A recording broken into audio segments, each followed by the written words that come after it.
Class 10 সরল সুদ 21-এর দাগে 5। বার্ষিক 8% সরল সুদের হারে কোনো মূলধনের n বছরে মোট সুদ PNR/25 টাকা হলে মূলধনের পরিমাণ কত? আচ্ছা, সুদ দেওয়া আছে PNR/25, তাই এটা হচ্ছে আয়, n বছরে, t হচ্ছে n। আচ্ছা, সুদের হার হচ্ছে 8%।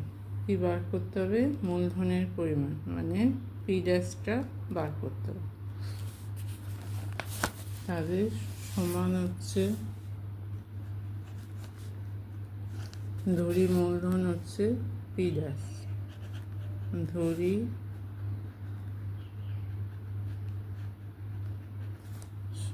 সমান হচ্ছে P'। আচ্ছা, সুদ আয় সমান হচ্ছে P'/100।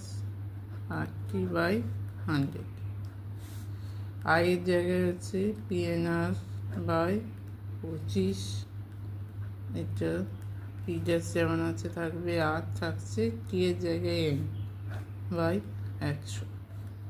তাহলে n আর কেটে যাচ্ছে, তাই P' সমান হচ্ছে 100টা এ পাশে গুণ হবে, P/25 গুণিতক 100 কাটলে হবে 4।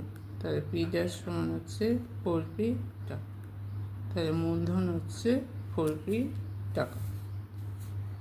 তাহলে মূলধন 4p টাকা।